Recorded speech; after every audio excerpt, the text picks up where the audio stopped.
2 Timóteo 3, 16 e 17. A gente vai tentar resumir uma aula aqui hoje, 1 hora, mas isso demandaria sim, né? Uns 4 encontros, mas a gente vai ser objetivo, por isso que vocês estão recebendo aí um exemplar escrito, para vocês lerem depois, e a gente vai falando disso depois, né? Depois, 2 Pedro 1, 20 e 21. Bom, vamos ao nosso 4º encontro, então. Então, fora a Liza e a Sônia, acho que ninguém aqui nunca leu a Bíblia toda, não. Alguém já leu pelo menos o Novo Testamento? Tudo ou algumas partes? Todo. Novo Testamento. Então falta ler bastante. As cartas de Paulo, né? Uau! Mas já leu a metade. É assim, a gente tem várias barreiras culturais, né? Na leitura do livro Bíblia. Porque ele é escrito numa linguagem clássica. A gente tem muitas questões históricas das próprias letras, da dificuldade que foi feita. Então, assim, daria para a gente falar um tanto de coisa sobre essa questão do porquê que a Bíblia chegou nesse formato e tal. E aí a gente tem aqui algumas questões que são básicas para as pessoas que querem fazer uma confissão pública de fé em Jesus, né? Vamos ler 2 Timóteo 3, 16 e 17. Quem achou pode ler. Toda a Escritura é inspirada por Deus e útil para o ensino, para a repreensão, para a correção e para a instrução na justiça, para que o homem de Deus seja apto e plenamente preparado para toda boa obra. Então, já nesse texto de Paulo, a gente já tem aí uma primeira problemática da Bíblia, né? Por que a gente faz com a Bíblia como um livro? A Bíblia a primeira versão escrita da Bíblia começou necessariamente lá no Monte Sinai. Moisés atravessa o Mar Vermelho com 600 mil homens de guerra, né? Ou 600 mil homens, porque os homens eram homens de guerra, eram os ex-escravizados lá pelo Egito. E aí, numa população que tem homens, mulheres e crianças são pelo menos o dobro. Ainda mais naquela antiguidade onde os homens tinham mais de uma esposa. E aí, então você tinha ali cerca de 3 milhões de pessoas no deserto. Só o poder de Deus mesmo para fazer aquilo. Sem tecnologia de comunicação, sem internet, sem nada disso. Era o Moisés falando para uma multidão de 3 milhões de pessoas. E muito provavelmente daquelas 3 milhões de pessoas, quem aprendia eram os homens ou os homens oficiais, os homens de guerra. Tanto é que depois o Moisés separa aquelas 3 milhões de pessoas. Ele coloca líderes de 1.000, depois líderes de 100, líderes de 50, líderes de 10. Então quando Moisés falava assim, lá do lugar onde ele estava, né? O Senhor, nosso Deus, é o único Senhor. Ele tinha que esperar, tem que chegar lá no canto do acampamento, né?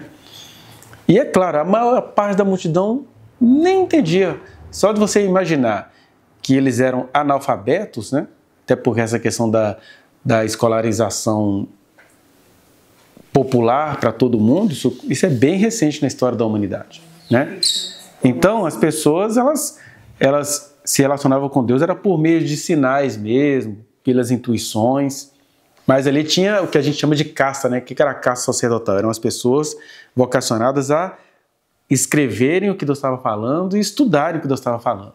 Então, a primeira versão na Bíblia começa lá no Monte Sinai, ali, Êxodo, a partir do capítulo 19 e 20, que é quando Deus se manifesta. Deus primeiro se manifesta com trovões, com relâmpagos, com raios, com aquela coisa toda, e aí o povo fica amedrontado e fala assim: ô Moisés, conversa você mesmo com Deus, não precisa Deus falar com a gente, né? Deus perturbou. E geralmente ele faz isso, né? Quando ele aparece, todo mundo fica meio com a rotina meio perturbada. Ele fala você com Deus aí. O Moisés fica lá cerca de 40 dias e ele desce com o que a gente chama de tábuas de pedra, né? Que eram pedras talhadas, escritos os 10 mandamentos. Então, essa é a primeira versão escrita daquilo que viria a se tornar a Bíblia, os 10 mandamentos. E a partir desses 10 mandamentos, Moisés começa, com todo o conhecimento que ele tinha do Egito, aliás, muita coisa que tem na Torá é muito semelhante às leis antigas do Egito, porque ele tinha esse conhecimento humano, né? Vai especificando algumas coisinhas e você vê então, né, que na verdade a religião nasceu lá na África, né? Essa religião escrita, que tinha a ver com o Egito, com a antiga Babilônia, com o pessoal hoje onde habita Israel. Você tinha lá, por exemplo, uma cidade cananeia chamada Biblos, foram os primeiros inventores de livros, né? Ali você tinha Biblos, tinha também os sidônios, que eram mestres na questão da arte religiosa, foram os cananeus que inventaram a pontuação, a exclamação. Você pega, por exemplo, a Bíblia, a versão mais original, não tinha ponto. Os caras saíram escrevendo continuamente. Aí os escribas, também os maçoretas, que foram os primeiros a trazer para a gente algum tipo de tradução da Bíblia, do que eles acharam, então eles colocaram ponto, interrogação e tal. Aí às vezes uma ou outra formulação ficou meio fora, mas na maioria das vezes ficou traduzível, né? Então você tem aí todas as dificuldades humanas, mas esse livro, num período aí de cerca de 1.300 a 1.500 anos, ele foi sendo escrito por várias mãos de maneira diferente, até que um dia o poder religioso de Israel, né, que eram os sacerdotes, que eram também sacerdotes e políticos, eles fecharam essas escrituras, pelo menos a do Antigo Testamento. Do Novo Testamento, por exemplo, quando Paulo está falando aqui para o Timóteo, que toda a escritura é inspirada por Deus e útil, ele está falando do Antigo Testamento. O Paulo não leu as cartas de Paulo, né? Paulo não leu o Evangelho de Mateus. Tudo ali naquele período que ele escreveu isso aqui era uma tradição oral, eles ouviam falar de Jesus. O que ele lia era o Antigo Testamento, tanto é que as cartas de Paulo é sempre um diálogo com o Antigo Testamento. Sabe isso que está escrito aqui? Na verdade é assim. Conforme o próprio Jesus nos falou, ele faz citações livres do que Jesus falou, mas ele não está consultando Mateus, Marcos, Lucas e João. Aí depois foram os que a gente chama de pais da igreja, né, ali no século II, ano 100 e pouco, que começam eles a organizarem o que os apóstolos escreveram, né, o que Paulo escreveu, o que Lucas escreveu, o que Pedro escreveu, o que o Tiago escreveu. O Judas, que tem na nossa Bíblia, ele é irmão de sangue de Jesus, né? Aí o que o Judas escreveu, eles foram reunindo isso tudo. Então você tem as oficialidades. A nossa Bíblia, ela tem uma diferença, por exemplo, da Bíblia Católica, porque a Bíblia Católica resolveu no Concílio de Trento, é Trento ou Tentro? Trento, é Trento. Ela resolveu acolher alguns livros que a gente chama de apócrifos. Por que a gente chama esse livro de apócrifo? A tradição protestante chama esse livro de apócrifo. É porque eles foram escritos no período em que Israel estava no cativeiro. Israel passou 70 anos na Babilônia, né? Ou em função desse império, ficou Babilônia, Pérsia, Média. Nesse período aí, os judeus se misturaram com outros povos e aí eles escreveram alguns livros, alguns que a gente pode lembrar aqui: Judite, 1º e 2º Macabeus, 1º Enoque. São livros que eles passaram a fazer parte da tradução judaica, mas eles não foram escritos, por exemplo, na época que os livros que estão na Bíblia protestante foram escritos, né? As coisas não são tão certinhas assim não, mas só para mostrar assim que existem várias versões da Bíblia nas várias religiões cristãs, né? O cristianismo ortodoxo, por exemplo, eles têm mais outros livros além desses, né? E aí no Novo Testamento tem um monte de evangelhos paralelos que não apenas Mateus, Marcos, Lucas e João. Mas o que está na nossa Bíblia, a gente já pode considerar suficiente, porque esses outros livros que não foram escritos ali sob a coordenação da casta sacerdotal, eles realmente estão cheios de algumas coisas que não são muito bem-vindas, né? Por exemplo, o livro de Judite fala que o profeta fez uma adivinhação através do fígado de um peixe. Quer dizer, você não vai encontrar isso em nenhum livro da Bíblia que ficou para nós. Então o pessoal entendeu no concílio que esses livros não fariam parte, né? Mas eles têm uma importância, para quem quer ser um estudioso de Bíblia, das histórias, eles têm uma importância histórica. Muita coisa, por exemplo, que é citada nos livros do Novo Testamento, estão lá no livro de Enoque, que não entrou para a nossa Bíblia. o livro de Enoque, que o pessoal fala assim, não foi o Enoque que escreveu o livro, foi alguém que trouxe alguma tradição que escreveu esse livro do século IV para cá, já no período socrático, na Grécia, né? Então eles não acharam bom colocar o livro de Enoque aqui, mas o próprio Paulo vivia consultando o livro de Enoque para falar dessas coisas. Essas ideias que o Paulo fala das potestades do ar, do terceiro céu, isso tudo ele tirou do livro de Enoque. Então talvez era um livro que deveria estar na nossa Bíblia, né? Mas é aquela coisa, se a Bíblia do jeito que ela está aqui, ela já nos dá muito trabalho, né? Essa semana eu tive um problema sério com a turma, que eu estava dando uma aula sobre as mentiras que a religião fala para arrumar a desculpa para escravizar pessoas pretas, né? Por que a escravização a partir do século XVI ela recai sobre os pretos? Aí eu comecei a mostrar a religião e o capitalismo se mancomunando, né? Aí uma parte da religião fala assim, não, porque os pretos são amaldiçoados, que eles receberam a marca do Caim. Eu vou mostrando para os alunos que não se fala que marca que é essa, nem que fala que é cor de pele, nem nada. Só se diz que foi uma marca que Deus deu para livrar o Caim da mesma coisa que ele fez contra o Abel, então era uma marca do livramento. E como era uma marca de Deus, aí eu pergunto aos alunos, quem é que é evangélico? Já ouviram falar da marca do Cordeiro? Então, você tem a marca do Cordeiro? Tem, mas é alguma coisa que a gente está vendo aqui? Então, essa foi a marca que Deus colocou no Caim. É uma marca espiritual do livramento, tem nada a ver com pele preta. Mas a religião criou isso para dizer assim, é tudo filho de Caim, então nós vamos... Fora que eles confundiam Caim com Cã, que a outra mentira é a maldição do Cã. Que a África ficou toda amaldiçoada porque o Noé acordou bêbado lá, ficou sabendo que o filho dele viu ele todo nu. Aí tem uma corrente que fala que não é que ele viu o Noé nu, é que ele se relacionou sexualmente com Noé, e aí ele amaldiçoou, tudo firula.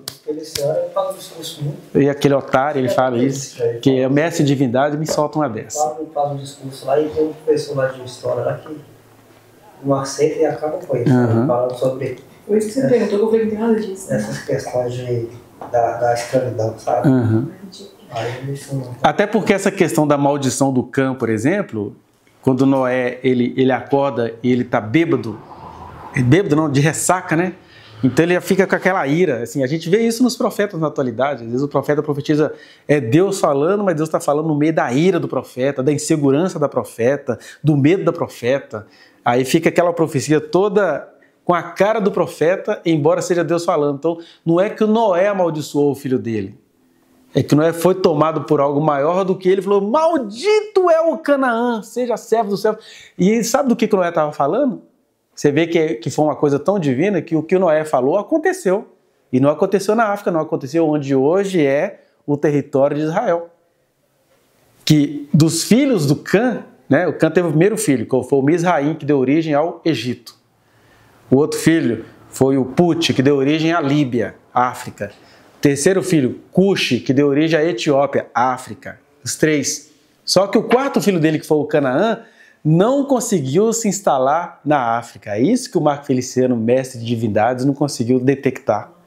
Porque não é questão... mas que a tradição judaica... Dane-se a tradição judaica, eu me relaciono com Deus, não é com o judeu. Porque os judeus, eles são profundamente preconceituosos. São nazistinhas também. Né? O evangelho chegou em nós apesar deles, não é por causa deles. Tanto é que Jesus, né, qual foi a missão de Deus? Foi nascer na terra de judeu para criticar judeu. Vocês são raça de víboras, filhos do diabo, cegos, guias cegos. Jesus criticou os judeus falando assim, vocês estão muito cheios de si. E quem está falando é sobre quem fez vocês. Aí fala da perseguição, mas eu falo sempre, a perseguição é feita por eles mesmos. Por eles mesmos. Por causa do mau testemunho. O sionismo também ele tem uma assim, se for lá, assim, não comparando, mas eu falo assim de uma etnocentrismo. O etnocentrismo. E tal. Então, assim, é ridículo. Do jeito que você fala assim, que é muito pessoal, muito preconceituoso, assim. Os judeus brasileiros, eles ajudam os poderes a oprimirem brasileiros. E aqui não tem nada de antissemitismo, não. Aqui a gente está fazendo uma análise de judeus como seres humanos iguais a gente. É tipo assim, vocês são gentios. As gentes. Vocês são gentios e nós somos, tipo assim, O povo escolhido. Então, vocês conhecem por causa da gente. Então, tipo, vocês vão enxertar na Oliveira. Só que, entendeu? Tipo assim, nós somos o Exatamente. merecedor, né? E aí, o que acontece? Exatamente. E é claro, os israelenses, eles são um povo muito culto. Israel tem a melhor democracia do planeta, tem os melhores direitos das mulheres do planeta e é a nação mais LGBT do planeta. Que eles não estão preocupados em interromper a individualidade de ninguém. O que acontece, assim como o que vai para fora do Brasil é a violência que acontece nos morros do Rio de Janeiro, mas o Brasil não é aquilo, o que chega para nós é como se Israel quisesse matar o mundo. Não, aquilo ali é uma casta política e Israel detesta Netanyahu. Eles já entenderam que Netanyahu é um safado. Netanyahu é o Bolsonaro de Israel. Os israelenses detestam Netanyahu. E ele deu um golpe de mestre dos magos, né? de mestre do mal. Porque ele percebeu que manter a guerra, supostamente contra o Hamas, ia fazer ele permanecer no poder. E Israel está revoltadíssimo contra isso. Né? Então, aí os brasileiros ficam adorando, é uma casta pequenininha lá de Israel. Porque o povo de Israel mesmo é um povo muito culto, mas aí só finalizando a questão da maldição do Canaã. Então o que aconteceu com o Canaã, que foi uma visão que o Noé teve em meio à bebedice dele? É que o Canaã, ele não consegue se instalar na África, e ele fica onde? Ele fica ali ao redor do Rio Jordão, que ele foi formando os povos cananeus, os hititas, os hivitas, os sidônios, o pessoal de Tiro, né, de Biblos. Quer dizer, era um povo que tinha até certa cultura, mas era um povo em si mesmo endemoninhado. Foi por isso que para aquele povo específico, Deus separou Josué e falou assim, ó, é essa terra dos cananeus que eu vou dar para vocês. E não foi a África que Deus deu para Israel.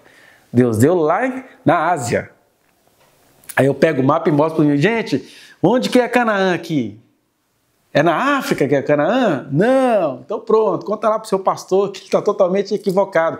Que essa maldição, ela já aconteceu. Né? Quando Deus fala para o Moisés e para o povo de Israel que eles vão habitar no lugar em terra que mana leite e mel, na verdade é um lugar inóspito. É porque aquilo ali virou um milagre de Deus e um milagre da tecnologia também. Né? Israel tem as primeiras tecnologias de tirar sal do mar para poder trazer água. Né? Israel tem as primeiras tecnologias aí de carros elétricos, né? Carro elétrico. Aqueles cientistas todos do século XIX, a maioria era tudo de origem judaica. Né? Freud, Schopenhauer, esses nomes todos que a gente conhece. Né? Aqui a gente tem teóricos maravilhosos, como a Lilia Schwartz, que é uma historiadora antropóloga. O Einstein, tudo é nesse sentido. Eles tiveram esse prêmio de serem prósperos, sendo um povo tão pequenininho, que Israel, no total, ele é do tamanho de Sergipe aqui no Brasil. Olha que país piquititico. É do tamanho de Sergipe e produz tanta coisa maravilhosa para a humanidade, que é a promessa de Deus para eles, mas isso não torna eles melhores pessoas do que nós. Jamais. Né? E aí,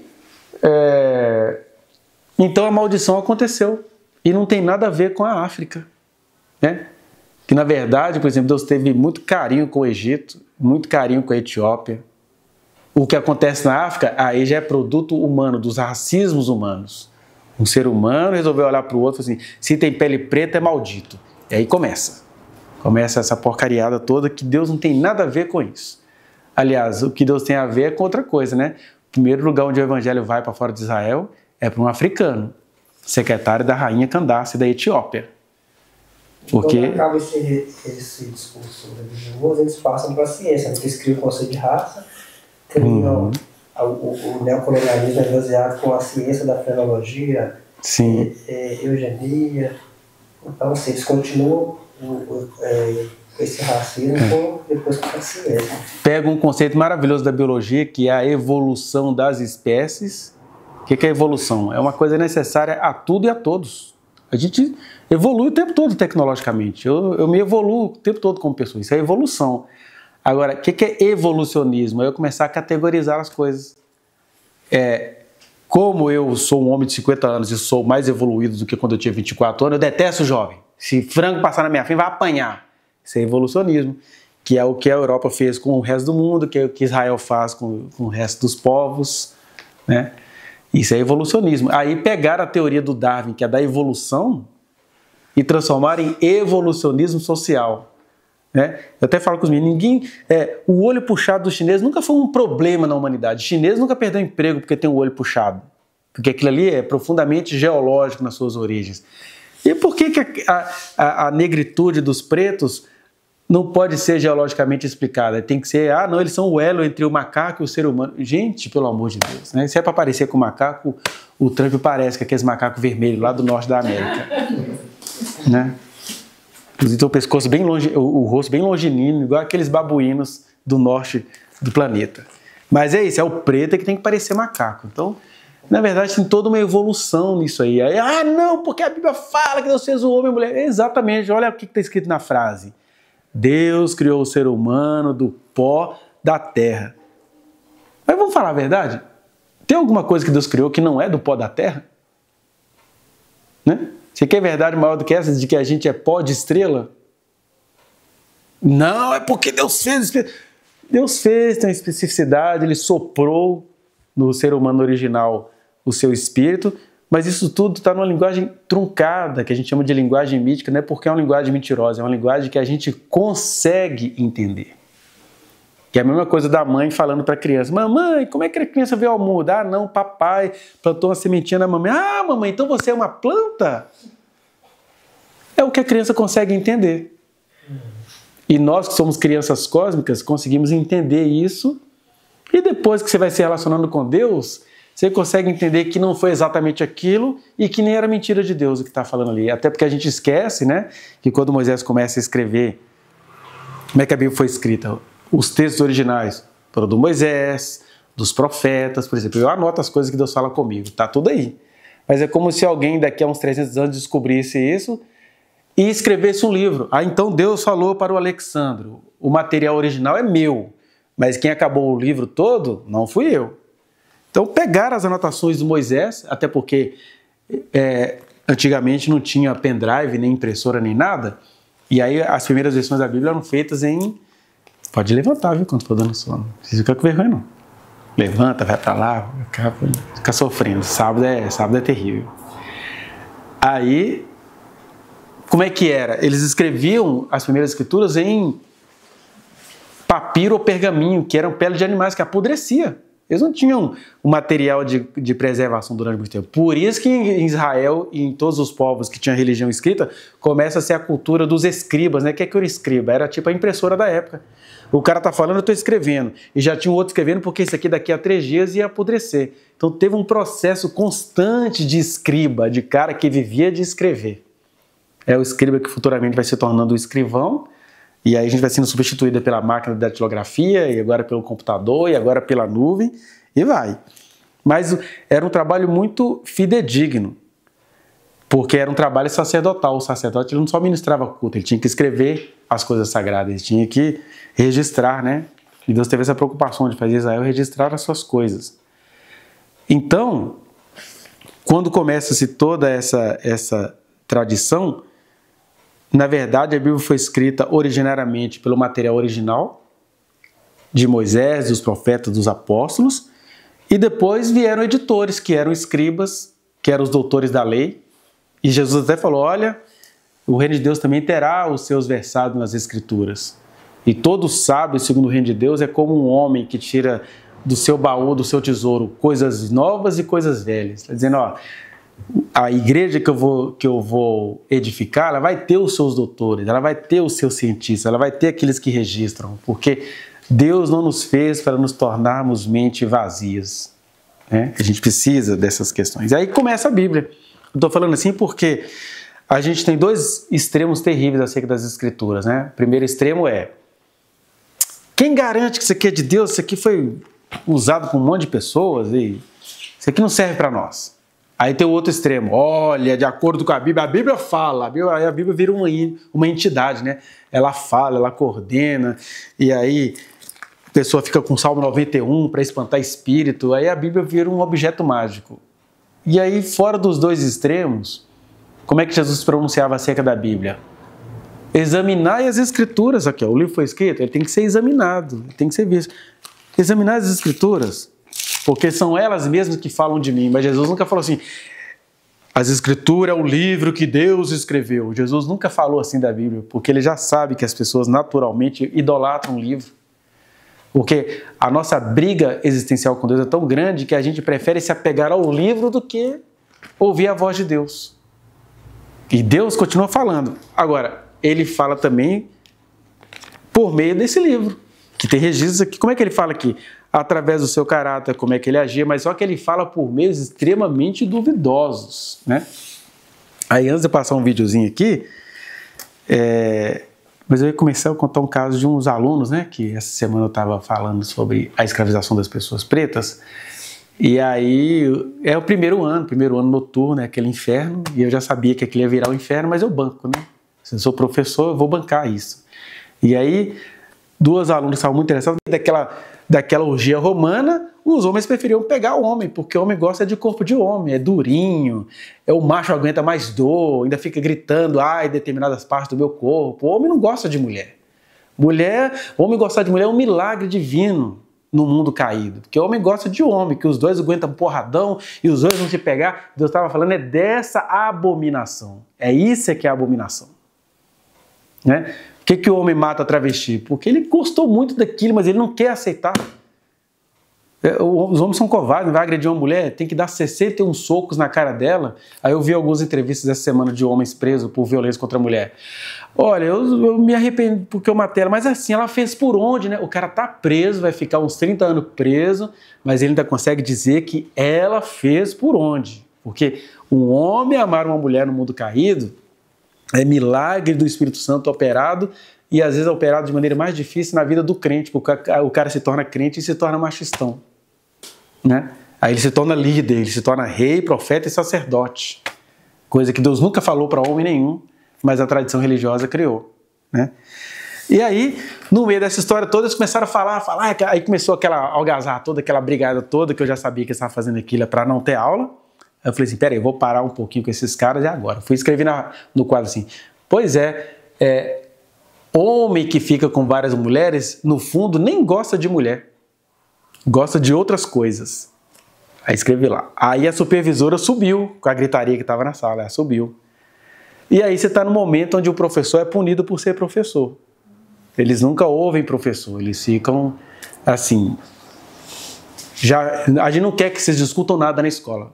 E eu não estou nem aí quando eles falam isso, que entra aqui e sai aqui, porque eu estou numa escola pública, a liberdade de cátedra me assiste, eu não estou nem aí para o que a supervisora pensa, ainda mais essa dessa escola. Nunca estive nem aí para ela no primeiro dia de aula, que ela se acha a dona da escola, ela é a imperadora da noite, aí tem uma coisinha lá de ego pessoal, eu nunca liguei para isso. Aí eu já sabia que ela ia entrar lá para poder colocar a coisa. Aí, as duas meninas que estavam prestando atenção na aula, quando a supervisora entrou, eu falei, olha, o professor está dando uma aula maravilhosa aqui. Agora, esses alunos aqui foram profundamente agressivos, racistas, misóginos, homofóbicos, e eles nos ofenderam. Aí um aluno falou assim, porque eu sou homoafetiva, e o que eles falaram aí de mim e das pessoas que têm a minha identidade de gênero, não é isso que eles estão falando, não.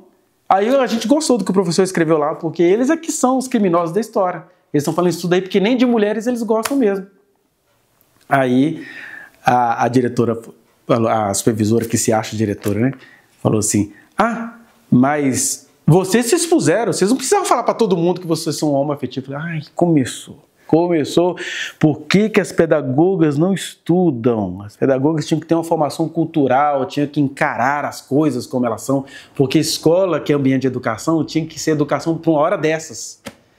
Aí ela fez aquele terrorismo, que aquilo era crime semelhante ao racismo, que dava caso de polícia, mas ao mesmo tempo que ela passou a mão no lugar, ela expôs mais ainda as duas meninas. Aí uma delas começou a chorar. Aí eu fiquei lá, ela fez um textão lá, falei, deixa eu ler esse texto, né? Aí aquela coisa, vou me resguardar, né? Porque esse professor... Ela falou assim, olha, aquela frase que você escreveu lá foi infeliz. Eu falei, olha, se foi infeliz eu não sei, eu só quero saber se foi criminosa. É crime que eu escrevi no quadro? Eu não falei que você cometeu crime. Não, então tá bom, é só isso que eu quero saber. Eu não cometi nenhum crime não, né? Então tá. Porque a única maneira que eu tive de parar aquela machaiada que diz respeito àquelas meninas todos os dias foi escrever uma frase de efeito no quadro. E aí, pode chamar a polícia, quem vocês quiserem, que eu não tenho nenhuma vergonha da frase que eu escrevi. O militar vai ficar chateado porque ele traz a mulher dele para lá, ele não quer que isso seja chamado de... uma pessoa fala assim, que é isso, professor? Na Bíblia está escrito que o Salomão teve 1000 mulheres. Eu falei, pois é. Esse é o uso trágico que vocês fazem da Bíblia, né? Vocês não leem a Bíblia, não conhecem a Bíblia, e aí ficam pensando que só porque o Salomão teve 1000 mulheres, o Salomão pecou nisso, porque Deus falou que todo que olha para uma mulher com intenção impura já adulterou com ela. O Salomão olhava para as mulheres com intenção impura. Era aliança política. Olha a descrição nojenta, né, das mulheres de Salomão. Ele era casado com 700 mulheres princesas. O que é isso? 700 alianças políticas, mulheres objetos. E 300 concubinas. O que é concubina? É aquela mulher que ele pegava a hora que ele quisesse. Isso é Deus se revelando em meio a uma cultura feiosa, que ao invés de valorizar a sabedoria que Deus deu a Salomão, fica valorizando o Salomão que teve 1000 mulheres, que é uma vergonha. Mas é porque a gente é idólatra. A gente nunca aprende a sabedoria de Salomão e fica adorando as 1000 mulheres que Salomão teve. O fato de ele ter tido 1000 mulheres. Mesmo Deus corrige Davi, né? Mesmo Deus corrige Davi. Por causa de uma esposa, por causa da questão lá da Batseba, do adultério.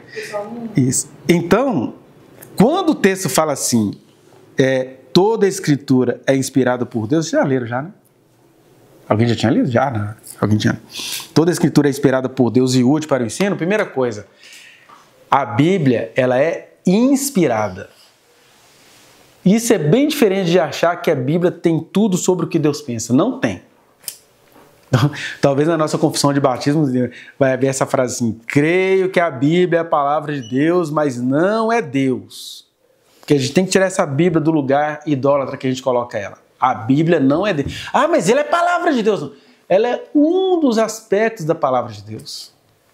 Porque tadinho de Deus se ele resumisse todo o ser e sua santidade num livro.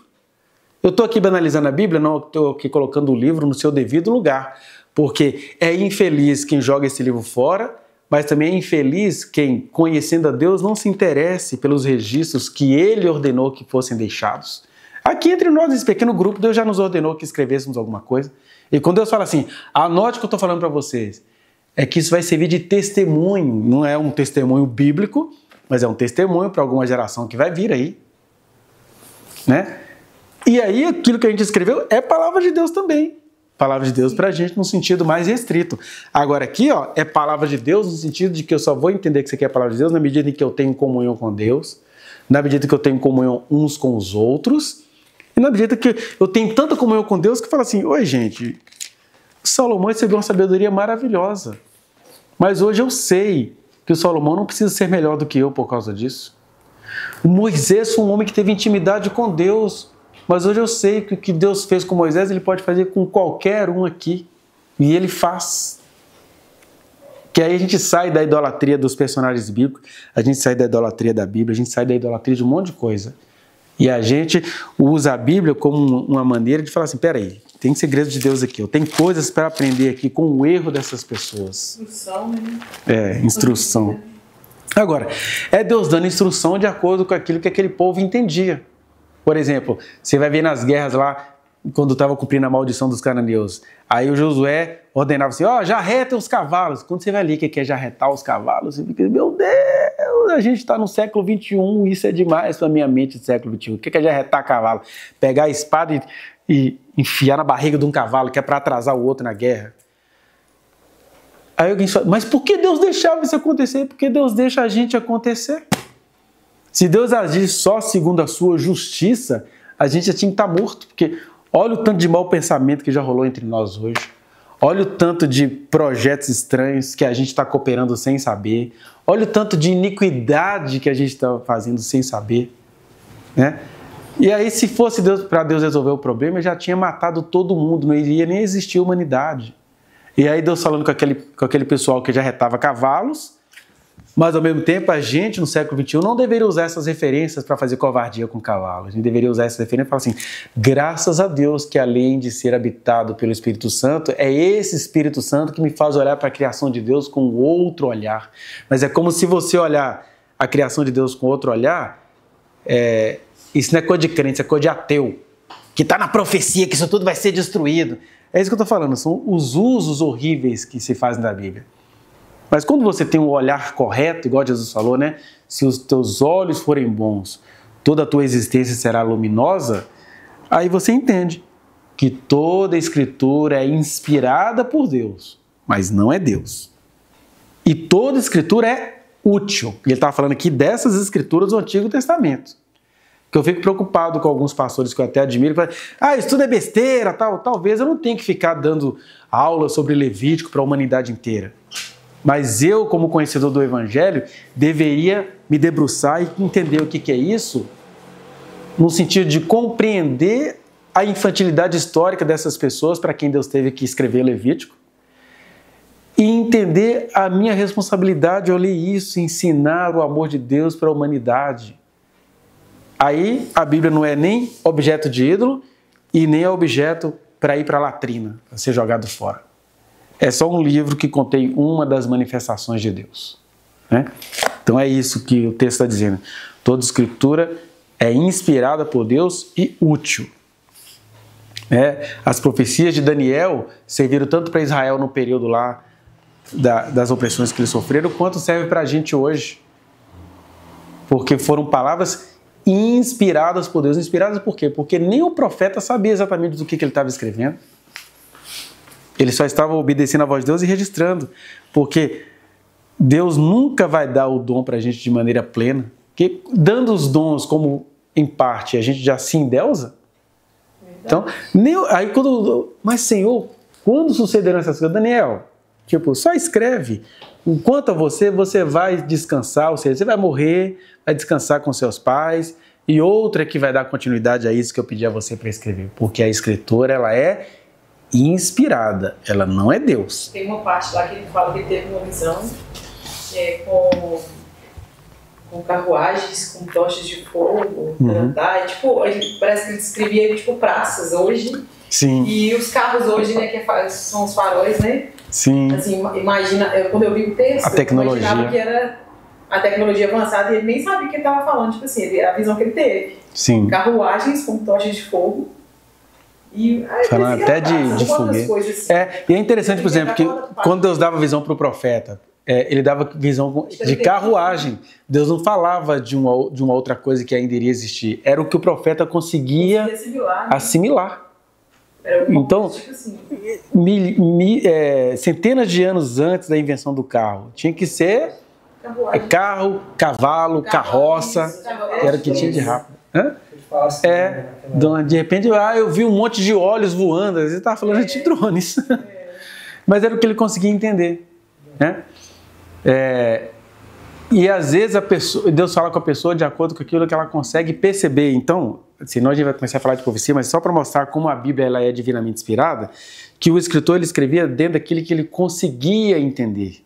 Por exemplo, na época que a Bíblia foi escrita, o cigarro não era um problema, por isso que você não tem nenhum versículo contra cigarro. Na verdade, nos dias de Jesus, as pessoas fumavam muito cachimbo, mas talvez o próprio Deus homem ali não via isso como... o cachimbo é um consolo. Em alguns lugares era o café, em outros era o vinho, em outros era o cachimbo, né? Só que na medida que você vai tendo consciência de si através do Espírito Santo, você vai entendendo assim, não dá para ser escravo dessas coisas, não é só do cigarro, não dá para ser escravo de um tanto de outras coisas que a gente considera normais. Aí os critérios vão aumentando. Mas não tem isso aqui na Bíblia, né? Na Bíblia, por mais que Deus falou que não era para o homem ter mais de uma mulher, a maioria dos homens eram polígamos e não consideravam isso um pecado. Aí não é porque os homens bíblicos não consideravam pecado que eu também não vou achar que não seja pecado. É pecado. Não faz parte do princípio divino. Foi o que eu falei para o pessoal lá. O mesmo, vocês falaram aí que Deus não criou Adão e Ivo. Também Deus não criou Adão e Evas. Deus criou Adão e Eva. Se é para dialogar com o preconceito de vocês, então vamos lá, vocês estão apontando uma situação de pessoas que não fazem mal nenhum para a humanidade a partir de uma coisa que vocês nem vivem. Aí eu falei, vocês nem gostam de mulher. Vocês estão tudo com a testosterona lá em cima. Pode vir mulher, madeira, o que for, né? Só para dar uma freadinha, porque o jogador ele se acha, né, o rei da testosterona e ele acha, não, eu já usei a Bíblia, papapá, aí você tem que falar na linguagem que o cara consegue entender. né? Aí aconteceu isso. Aí teve uma outra coisa, mas antes dessa outra coisa, qual que é o outro texto que a gente ia ler? 2 Pedro. Quem pode ler, por favor, 2 Pedro 1, 20 e 21. Misericórdia, como é que a hora corre? Sabendo, primeiramente, isto, que nenhuma profecia da Escritura provém de particular elucidação, porque nunca jamais qualquer profecia foi dada por vontade humana. Entretanto, homens santos falaram da parte de Deus, movidos pelo Espírito Santo. Você vê que a tradução já coloca uns santos aí, que é totalmente desnecessário. Basta falar aqui. Entretanto, homens falaram da parte de Deus, movidos pelo Espírito Santo. Então aqui você tem várias questões aí. Que a Bíblia é um livro inerrante. Mentira, a Bíblia é cheia de erros escriturísticos, cheia de erros de interpretação, cheia de um monte de coisa, porque isso aqui é uma produção humana. Só que o que ele está dizendo é que essa profecia, você vê que ele não está falando da Escritura, está falando da profecia que está nas Escrituras. Essas profecias, elas não vêm de uma vontade particular. Porque às vezes a pessoa, né, a gente vê isso muito com profetas do cotidiano, a pessoa está preocupada com o filho, ela tem até uma profecia verdadeira, mas veio de particular elucidação. A ansiedade gerou uma profecia na pessoa. Né? Ai meu Deus, meu filho tá viciado em alguma coisa, aí tem uma intuição, vai lá na roupa tal que está escondida lá. Foi Deus falando com a pessoa? Foi, mas a partir de uma particular elucidação. Aqui não. Aqui Deus invadiu a pessoa, só que ele invadiu a pessoa sem fazer a pessoa deixar de ser pessoa. Igual eu falei, quando Deus ia mostrar alguma coisa para o profeta, ele falava de carruagens, que era aquilo que aquele profeta conseguia entender. Né? Falava de coisas que tinha a ver com aquela cultura que ele conseguia absorver. Então, jamais qualquer profecia foi dada por vontade humana. Entretanto, homens falaram da parte de Deus movidos pelo Espírito Santo. Então, eles foram movidos pelo Espírito Santo, mas eles deixaram de ser homens por causa disso? Não. Então, ali está a marca cultural deles, está as preferências dele. Você vai vendo, na medida que você vai ler na Bíblia várias vezes na sua vida, ela deveria ser lida várias vezes, né? Se todo ser humano tivesse uma disciplina de ler a Bíblia em 1 ano, ela seria lida em 3 anos e 3 meses aproximadamente. Viu? Deixa eu ver se eu coloquei isso aqui. Algumas curiosidades, né? Ela seria lida em 3 anos e 3 meses, se todo mundo, né? A gente fica horas e horas no jogo, numa série japonesa, não me quer? Dorama. Se você, adulto que você é, lesse só um capítulozinho da Bíblia, e aí você está com quantos anos? 16. Com 39 anos, você já teria lido a Bíblia. 16 vezes 3 dá 48? 48. Isso. Então, com 48 anos de idade, você já teria lido a Bíblia 3 vezes, mas aí, quando você vai lendo e vai entendendo, vai tendo essa disciplina, você acha que ler um capítulo é pouco. Eu agora, é a minha tentação, eu tenho que ler a Bíblia junto com a Sônia, e eu fico naquela tentação de não aguentar a velocidade dela. Mas eu, intelectualóide como eu sou, eu quero ler a Bíblia em blocos. Tem coisa que começa em Mateus capítulo 3 e só termina em 15. Eu quero ler assim, porque eu quero sentir aquele clima daquilo tudo, né?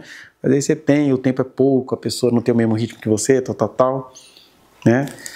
E aí você tem que praticar o amor de Deus nesse sentido.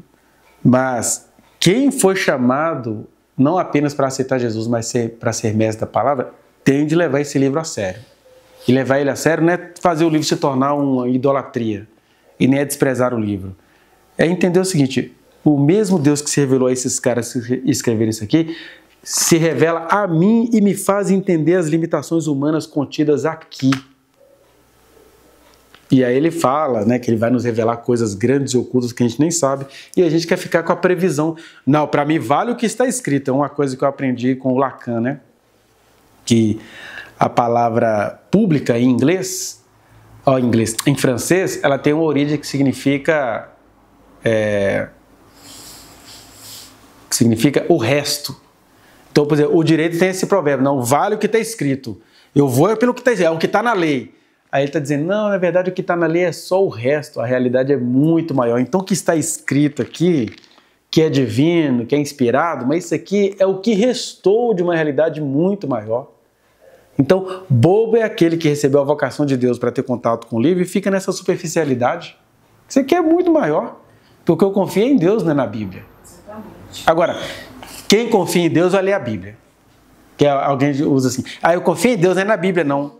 Ué, se eu confio em Deus, eu preciso confiar em Deus até para ler a Bíblia. Eu tenho que estranhar esse preconceito que uma parte da humanidade tem contra a Bíblia e tenho que estranhar essa idolatria que a outra parte da humanidade tem em relação à Bíblia. São duas burrices da mesma moeda. Você banalizar isso aqui e você viver só em função disso aqui. Porque o meu Senhor não são as Escrituras, é Deus, né? Enfim, aí essa segunda questão, né, da particular elucidação. Homens falaram da parte de Deus, mas a gente tem que ler isso. Que eles não deixaram de ser homens. A gente é azul de fora, é isso? Azul de baixo. Então vamos lá. Primeira coisa assim, rapidinho. Que a Kézia precisa voltar para a festa dela. Por que a gente fala que a Bíblia é a palavra de Deus? Lá em Provérbios 30, versículo 6, fala: toda a palavra de Deus é pura, ele é escudo para o que nele confia. A tradição pega isso para falar que o Salomão está falando de Bíblia. Ele não está falando de Bíblia, ele está falando da palavra que a gente ouve de Deus. A gente ouve a palavra de Deus de maneira gradativa. Primeiro, Deus fala com a sua voz audível, igual ele falou para os homens antigos. Segundo, a palavra de Deus se manifesta por meio das Escrituras, que foram registradas pelas visões que Moisés teve, pelo que os profetas tiveram. Terceiro, Deus falou através de Jesus. Jesus, sendo Deus, chegou aqui, olha, ouvistes que foi dito aos antigos, não matarás. Eu, porém, vos digo, ou seja, eu sou Deus. Não matarás? Vocês estão achando que vocês estão quites porque vocês nunca mataram ninguém? O pessoal bolsonarista fala, quantas pessoas o Bolsonaro matou? Aí Jesus responderia, eu, porém, vos digo, todo que olha para o seu irmão e o chama de raca, ou seja, qualquer palavra que você fale que é carregada de veneno, de desprezo, isso é assassinato. A cadeia não está cheia de gente que matou, não. É menos de 1% da humanidade que assassina. Agora, a humanidade inteira é assassina. Porque quando a mãe, ao invés de elogiar a filha, fala, onde é que você vai agora, piranha, que essa saia aí? Ela está matando. A gente mata o tempo todo. Aí Jesus fez o quê? O caminho que já era difícil ficar estreito. Não se orgulhe porque você nunca matou alguém. Aliás, quem mata alguém literalmente vai encontrar a sua punição. Agora, e você que é um assassino de pessoas com as suas omissões, com suas palavras, com os seus deboches, né? Estou trabalhando com os meninos da escola essa questão do assassinato que acontece por meio do humor, né? Essa coisa, liberdade de expressão, eu quero liberdade para ofender anão, para ofender aleijado, tadinho do Léo Lins que vai ficar preso. Assassino, de acordo com os critérios de Cristo e do Evangelho. Nunca matou ninguém com faca. Mas eu conheci a história de uma aluna que falava isso, que quando o pai molestava ela, ele recorria ao Léo Lins para justificar o que ele estava fazendo com ela. E aí esse cara não quer responder por isso, né? Aí, quantos Bolsonaro matou? Quando o Bolsonaro vinha a público falar que bobeira, vacina, não sei o que lá, tira a máscara, tirava a máscara de criança, ele estava matando, banalizando o seu cargo oficial de presidente, que ele ganhou com toda a confiança do povo. Não chama ele de genocida. Para Jesus, ele é genocida. Que é aquele cara que nunca arrancou sangue de ninguém, mas as palavras endemoniadas deles fizeram muita gente morrer e muitos outros matarem, né? É porque assim como tem aquele pastor que nunca vai adulterar, para que ninguém fale mal do ministério dele, que ele mata, ele rouba, ele trambiqueiro, empresário, mas ele nunca adulterou. Não é que ele nunca adulterou, é que ele sustenta várias famílias nas favelas do Rio de Janeiro para encobrir o fato de que ele pegou a menina daquela família e ela engravidou. A gente tem vários pastores no Brasil que fazem isso, tá? Aí, não tem um adultério no meu currículo. Jesus está assim, meu Deus, olha o adúltero, safado, trambiqueiro. Quando Jesus fala que Deus leva o profeta Ezequiel ao templo e mostra o que as pessoas faziam, não era só alucinação não, é que eles faziam aquilo mesmo, né? Então, do mesmo jeito que tem pastores que fazem isso, existem pessoas que nunca vão matar ninguém, mas usam o discurso político da pureza. Nunca matei ninguém, mas engraçado, ele falava que se ele assumisse a presidência, ele ia matar logo uns 30 mil. Aí Jesus está dizendo, olha, ouvistes que foi dito aos antigos, não matarás, eu porém te digo, cuidado com as tuas palavras assassinas, porque você vai conhecer um juízo pior do que o assassino que está preso. Isso é o evangelho de Jesus, é o caminho estreito, é a porta estreita, né? Aí olha só, então, como é que a gente entende que a Bíblia é a palavra de Deus? Deus falou aos antigos, Deus fala por meio das Escrituras, Deus falou pessoalmente através de Jesus de Nazaré, e agora Deus nos fala também pelo Espírito de Deus que nos habita, através dos dons de profecias, da atuação dele nas nossas vidas. Isso tudo é palavra de Deus. Então, quando a gente fala que a Bíblia é a palavra de Deus, é como a gente estivesse chamando sabão em pó de homo. Mas não existe só o homo. Existe sabão em pó de várias marcas. Lá no Nordeste a gente chama sabão em pó de homo, a gente chama lâmina de barbear de Gillette, né? Você troca o todo pela parte. Então, a gente pode até falar que isso aqui é a palavra de Deus, mas isso, não é só isso aqui que é a palavra de Deus. Isso aqui é um dos aspectos da palavra de Deus eterna, né? Beleza. Aí, vamos lá para o segundo tópico do estudo de vocês. Além de a Bíblia ser a palavra de Deus para nós, Jesus disse para o diabo, né? O diabo fala assim, se você é filho de Deus, manda que essas pedras se transformem em pães. Aí Jesus fala, olha, também está escrito, Satanás, que nem só de pão vive o homem, mas de toda palavra que procede da boca de Deus. Aí a nossa tradição quer que Jesus esteja falando da Bíblia. Ele está falando da palavra de Deus no sentido amplo. O que é a palavra de Deus? O que foi revelado aos antigos, o que apareceu nas Escrituras, aquilo que sai da boca dele, de Jesus, e Deus entre nós aqui, ó, quando ele fala assim, eu estabelecerei a minha igreja, ele está dizendo, eu vou ser Deus falante entre vocês, eu vou compartilhar segredos com vocês. Né? É isso que é, nem só de pão vive o homem, mas de toda palavra que procede da boca de Deus. Então vamos tirar a Bíblia desse lugar de idolatria que não dá. Né? E aí, vamos ler aqui. A Bíblia é a palavra de Deus, mas não é Deus. Deixa eu ver se tem alguma coisa que a gente possa falar aqui. Não precisamos. Eu queria que vocês ouvissem. Porque não vai dar para ver o vídeo? Eu acho que dá, né? Meu celular. Ele é um videozinho piquititico? Não é porque ele está no Instagram.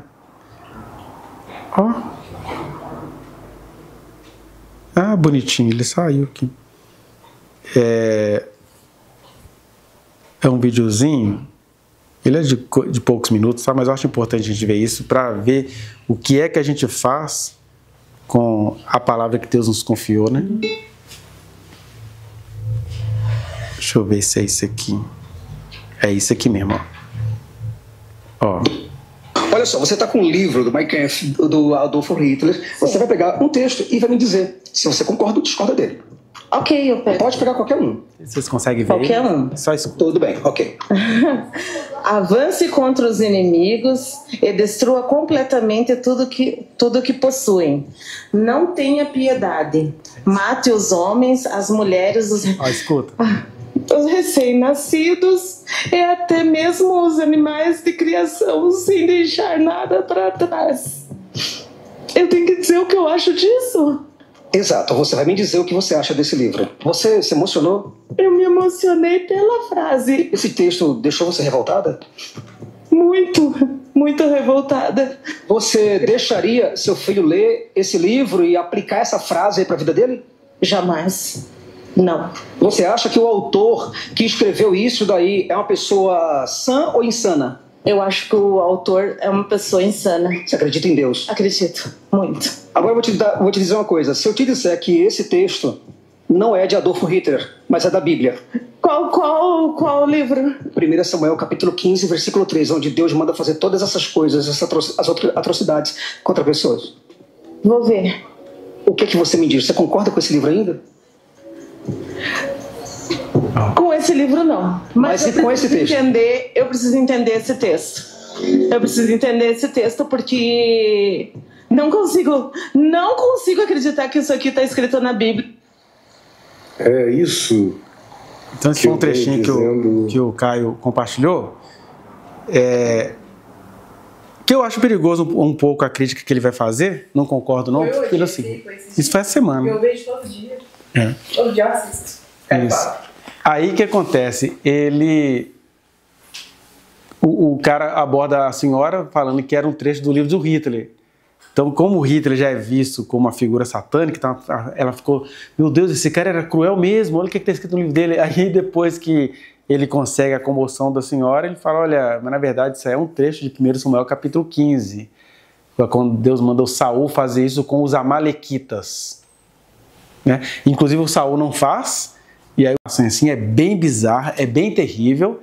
Claro que quando você vai estudando, por exemplo, o que Deus queria que o Saul fizesse com os amalequitas era o que os amalequitas faziam com todo mundo.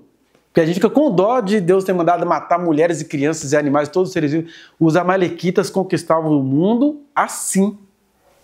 E eles eram tão terríveis que mesmo Samuel despedaçando o Agag, a família do Agag que sobreviveu foi dar trabalho para Israel lá na frente. Não sei se vocês já ouviram na história da rainha Esther, quando fala assim que o rei Assuero ele tinha um assessor chamado Amã, filho de Amedata ou Agagita. O que é isso? Era um descendente desse rei que o Samuel despedaçou. O que é isso? É Deus falando com aquela humanidade. Deus não está pregando a favor de guerra, não está pregando nada. Mas é assim que vocês conseguem entender. É só assim que a Amalequita vai conseguir entender? Foi só daquele jeito que Cananeu conseguiu entender?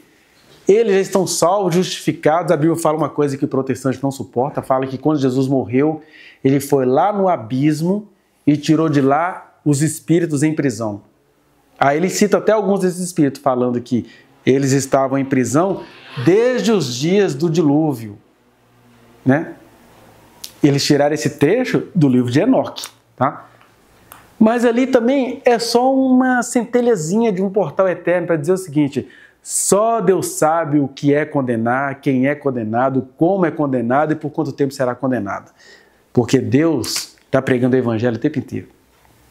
E aí alguns seres humanos só entendem mesmo a linguagem agressiva, porque o Saul ficou com dó dos amalequitas, mas os amalequitas não iam ter dó de Israel, não. Hoje em dia, por exemplo, Israel peca porque, tirando os grupos terroristas, nenhum grupo está fazendo guerra contra eles. Eles têm tecnologia para acabar com os guerrilheiros. Mas eles estão acabando com a Palestina toda porque eles querem aquilo ali para eles. É outra coisa que não tem nada a ver mais com a promessa de Deus. E aí, mas na antiguidade, por exemplo, por que Davi foi um homem que derramou muito sangue? Porque ali, ou Davi ia para cima e em nome de Jesus ele tinha que derramar muito sangue, ou aqueles povos todos matavam Israel. Não tinha outro jeito. Né? E aí Deus falava com aquelas pessoas que eram sanguinárias, que eram violentas, com esse linguajar. Agora, por que o Hitler é um demônio? Porque o Hitler tinha toda uma formação cristã, teve uma educação maravilhosa, e aí ele adere ao evolucionismo para dizer o seguinte: os alemães é que são superiores. Mas ele matou judeu, matou negros, matou homoafetivos, saiu matando tudo. E isso não tem nada a ver com o que aconteceu aqui nos tempos do rei Saul. Porque o rei Saul recebeu uma ordem de Deus. Se Deus disse que é para o rei Saul fazer aquilo, ele poderia fazer todo o quebrantamento. Mas ele não precisava nem de quebrantamento, não. Porque os amalequitas não prestavam, não. Eles eram terríveis. Né? Os amalequitas eram semelhantes hoje às nossas subculturas aqui. Ó, o tanto que eles estão descobrindo na justiça brasileira, por exemplo, as células nazistas. Eles são cruéis. Se Deus levanta um crente doido para invadir célula nazista, ó, mata todo mundo, deixa nem os animais, tudo ali é amaldiçoado. Se Deus levanta alguém mesmo, com todas as provas, esse cara seria julgado. Ai, mas que isso? Dando para eles o mesmo troco. Deus não está discutindo não está discutindo ética, está discutindo o seguinte: nazista só entende massacre. Ou você vai massacrar os nazistas, ou os nazistas vão te massacrar. Viu, Saul? Aí o Saul foi desobediente a Deus, porque ele não confiou na palavra de Deus. Mas olha só, por isso que eu passei esse vídeo até aqui, porque tem todo um contexto e a senhora não está errada de querer entender o que é isso. Peraí, se está na Bíblia, eu preciso entender. Né? Agora, quando uma pessoa do século XX tem contato com aquilo sem ter os contextos, ela vai tomar um impacto mesmo. Nossa, parece que Deus no Antigo Testamento gostava de matar, né? E não era isso. Enfim, por que eu estou trazendo essas questões? Para mostrar isso, que a gente precisa, né, resumidamente, ter a Bíblia como palavra de Deus, mas não é nem idolatrá-la e nem jogá-la fora. E entender que é Deus se revelando por situações extremamente bizarras. De vez em quando aparecem uns indivíduos isolados, por exemplo, aquele médico que a gente estava vendo hoje de manhã, a reportagem com a Sônia, né?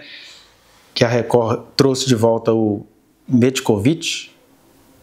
Eu sei que é um médico que ele, durante muitos anos, molestava crianças e adolescentes no consultório dele. Aí eu falei com a Sônia, aquilo ali, isso é o que veio à tona. A gente não faz ideia da quantidade de profissionais nesse país que fazem isso e que isso nunca vai vir à tona. E que o menino fica achando que ele estava iludido, né?